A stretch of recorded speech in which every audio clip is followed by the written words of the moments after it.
The Netflix miniseries Unorthodox is a story of a Jewish woman who escapes to Berlin from her ultra-Orthodox community in Brooklyn. I'm Riley Chow of Gold Derby, here with actress Shira Haas. Now, let's assume the people who are watching this are fans of the show and your revelatory performance. So I want to start at the end and kind of give the people what they want.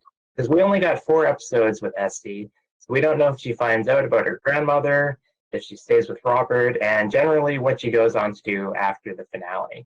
So what do you think happens to Esty?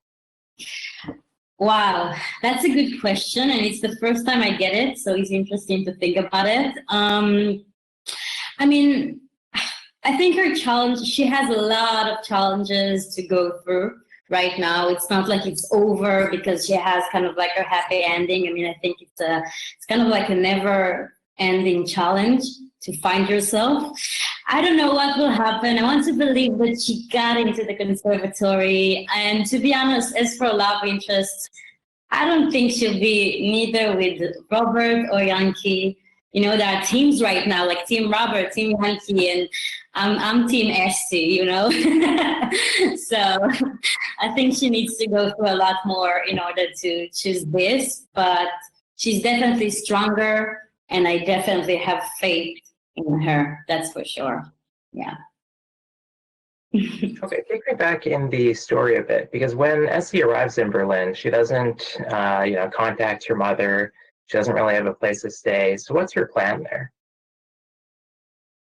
I think Esty's leaving, you know, it's so hard to leave a place, especially when it's the only thing she knows. Those are the only people that she also loves. And I mean, a lot of things that she missed. And you really, I mean, I talked once with a woman that also left a religious community, not Satmar, and I remember asking her, why did you want to leave?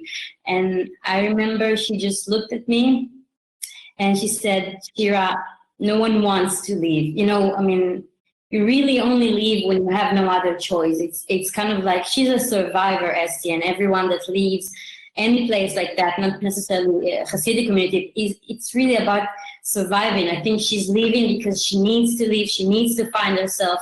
She has kind of like a plan in her head, but she doesn't leave in like, I'll meet my mother and I'll be fine. She really leaves because she needs to. She had like the urge, she had the need to it. So I think it's really about that. It's planned, but it's also kind of like an instinct of like a true survivor. And she will get through it. What will come, and she really does. I mean, she went through a lot in Williamsburg, but also in Berlin, she has a lot of challenges that she's going through, and she's like going with it with all of her heart, I think. So, yeah.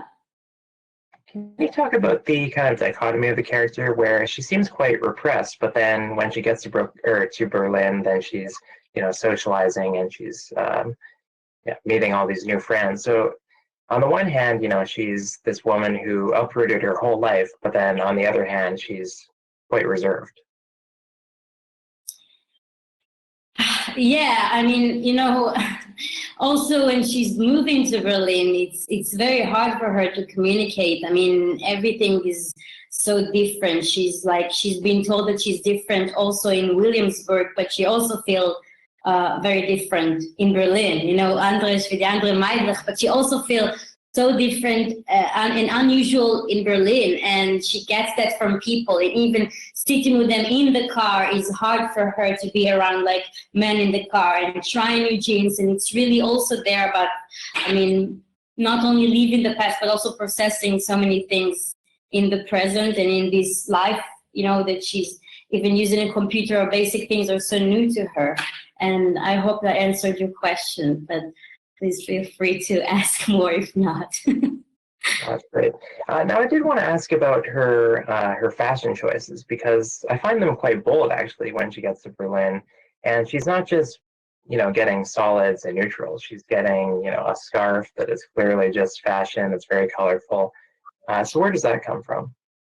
Yeah, we had an amazing costume designer, Justine. I remember even before we started the rehearsals and I flew to Berlin, she wrote me this very nice email that she's really, really into hearing my opinion and to give her what I think, because it's really I mean, it's not only an emotional journey in the script and in this character, but it's always, but especially here, it's in the outfits as well, right? Because she's going through a lot with it, and also in Brooklyn, you know, she's wearing a very closed outfit, but sometimes we wanted to give like a colorful coat, for example, or something that shows that she's different, that she has this urge to live, you know. And when she's coming to Berlin, she finally have this opportunity. So even though it's 4 episodes and it happens kind of fast, it still takes time. You know, she tries the jeans, for example, in the Humana in the store, but she doesn't go out with the jeans. She go out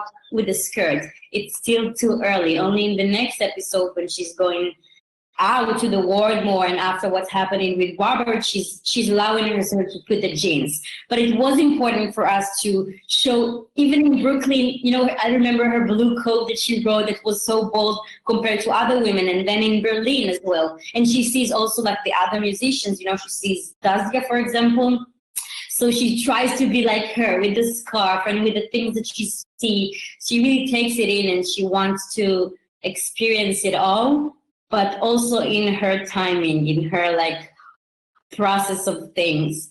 I mean, that's what Justine did brilliantly, and we talked about those things a lot. Yeah. I'm wondering about your talks with the writers and producers. What kind of initial discussions did you have about the role and the show? Designer producer? Sorry, the producers and writers. Oh, yeah. Okay. Oh, yeah. Okay. Wow. A lot of it. I mean, I met them the first time when they came to meet me in Israel. And it was kind of like an immediate bonding. I mean, also with the producers that came, but also with Maria, our director. We really have this bonding that we can talk without talking. You know, she could tell me a word or I can tell her a word and we will like understand each other.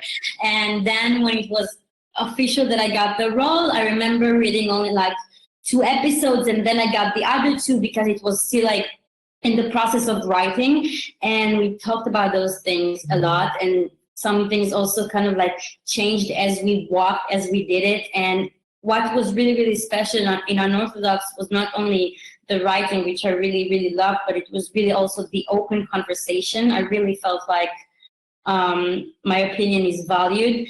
And it was important also for Maria, the director, but also for Anna Winger and Alexa Karlinsky, and the producers and the writer, the creators, to hear your voice.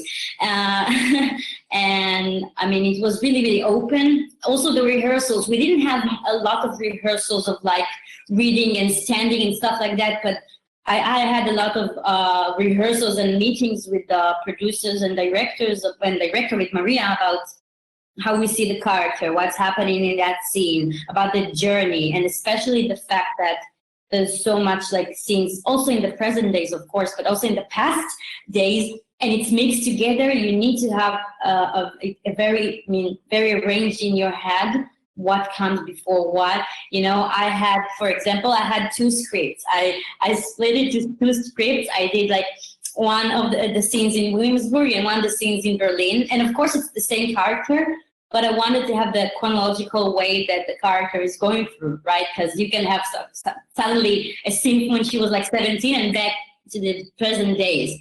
So we really talked about it to understand her action and what drives her from one way to another. And it was really never-ending conversations, and they were really, really open, and it was very amazing as an actor. And yeah, of course. I understand that you only got a few scenes when you found out about the role initially. Do you remember what they were? Of course, I will never forget. Yeah, I got, first of all, it's not only that. In the beginning, I've been told that I'm going to be, I mean, this role is for a TV series called The Orchestra, for a German streaming network. No one told me it was Netflix or Unorthodox, since it's such a bestseller. And only like after, I think, a while, they told me that it's Netflix and it's Unorthodox, and I got really excited. And the 2 scenes that I got, the first one is the first meeting with Yankee in the first episode, when we sit and we meet each other at the first time. And the second scene that I got, which was after that, it was a big one. It was written for the audition a bit differently, of course, physically, but it was the scene that we're in the room, Yankee and I scream at him with this monologue about his mother and sister and all of his family always getting into our business, and he's just not listening. So it was those two scenes, which I think is a really brilliant choices, because it's also good scenes, but it's also kind of like to show how it's just crashed and it's not working, and it's very like different positions of acting the script. Yeah. Now, you've been on Israeli television for years and in Israeli films. What's different about shooting and producing American film and television? The language. No, what's different? Yeah, I mean, people ask me that, and of course, like learning new stuff. Here it was English and Yiddish, and in Israel mostly it's really in Hebrew. And although I did get a chance to also play it, for example, in Russian in the last movie that I did, and sometimes the budget is different. But to be honest, it's always, I mean, people usually sometimes don't believe me, but it's also kind of like different, but it's also the same in a way, because people are people eventually. I think that's what our TV series is also saying. And if the script is working, and it really doesn't matter like at what language it is, and telling stories, the fact that that this TV series is in Yiddish, like 40% of it, and Shtisel, for example, that I did is in Hebrew, and The Zookeeper's Wife is in English, for example, and the fact that these three projects that are so different and shot kind of differently in different countries and different languages, and still kind of like touch so many people's hearts. So that's just makes my opinion stronger, that it's really like it's about if the story is working or not. And that's what really as an actress drives me the most, telling like interesting stories. And it doesn't matter to me like where the character is coming from or what language it is or accent, or it's just about like people and stories. So of course it's different, but you'll be surprised how not so different it is. Yeah. Now, this is largely your introduction to a lot of international audiences. I understand you went to theater school, but did you always plan on becoming an actress, or did you ever dream of a different career path? Oh, no, I did not dream of being an actress. I always loved like theater, and I always loved movies since a very, very young age. And I was into art. I wrote a lot, I still am, but even as like a 8-year-old, I was writing. I loved it. But I was very, very shy as a child, believe it or not. I was shy, and I love to sing. That's like the most like brave thing that I did, but I didn't think of being like the center of attention like sometimes actors do. And then I tried to go to high school of arts and to go to a theater major, because I always loved kind of like acting, and I went to this school. And suddenly, like I was 15 when I started it, and suddenly I was like, oh wow. That's how you feel when you find something that you love, And then the funny story is that a casting director, which is the same casting director of Unorthodox, approached me on Facebook, and she asked me to come to an audition. And I was like, what's an audition? I didn't know anything. I was like 15. But then I went there, and it was Princess. It was the first project that I did, and I really fell in love with it. Also with acting even more, but also specifically like with cinema acting. I remember like suddenly understanding how you can say so much without saying nothing at all. That project and the director that I had there really taught me that. And maybe kind of like Esty, I kind of like found myself suddenly through art. That's really what I felt like. I really felt like, I found what I wanted to do. And that was basically there in this project. And then after that, I got my agents, and I started to do the normal way. And with all the yes that I got a lot of no's, but that was the beginning. It was kind of like a Cinderella story. I don't know what you want to call it. Yeah. But it happened like this, Yeah. So now that people have seen Unorthodox, what do you think they should be doing next? Like, what do you hope they take away from it and maybe move on to do now? What will people take from that, you're asking? Yeah, and what would you like them to do after watching the show? That's a very good question. I think that, even through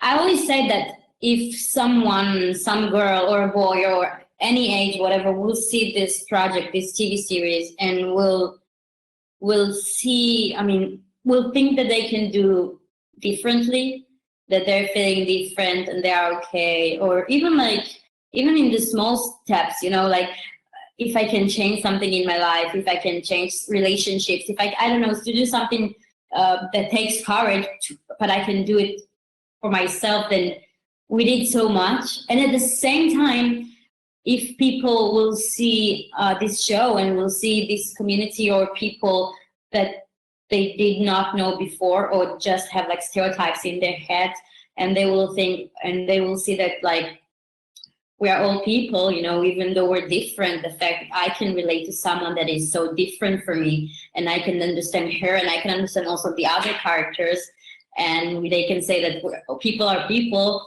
We kind of like also did everything. So it sounds like a conflict, but it's really not.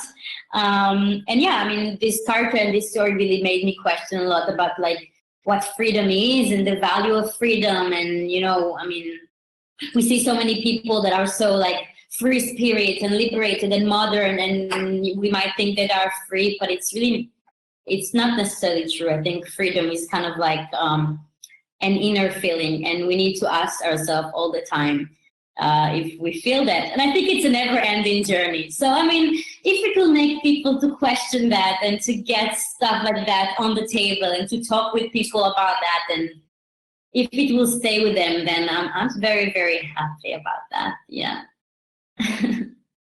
And finally, I wanted to ask about another project of yours. You just had a film at the Tribeca Film Festival online, and it actually picked up 3 awards, including Best Actress for yourself. So you weren't able to accept it in person, but I'm wondering how you would have expressed yourself. When they gave the awards, I was sleeping because of the time differences, and then I woke up with like the greatest news. It's very exciting. I love this project so much, and I also for Daniela, our cinematographer, and also for Wuti, the director. It's so well deserved. And hopefully it will come out in this year or so. And this movie and this project is also something that's very, very close to my heart. And it's also, in a way, talks about like our relationships and how we cannot take things for granted from a very different aspect. But it's also about that, and I cannot wait to people to see it. And I'm very, very also, of course, thankful for this award. Yeah. All right, Shira. Well, thanks so much for taking the time to chat. We hope to see you on the Emmy stage this fall. And on our channel, we have more chats with Emmy contenders. And on goldearbrew.com, you can even make your Emmy predictions. Thank you so much.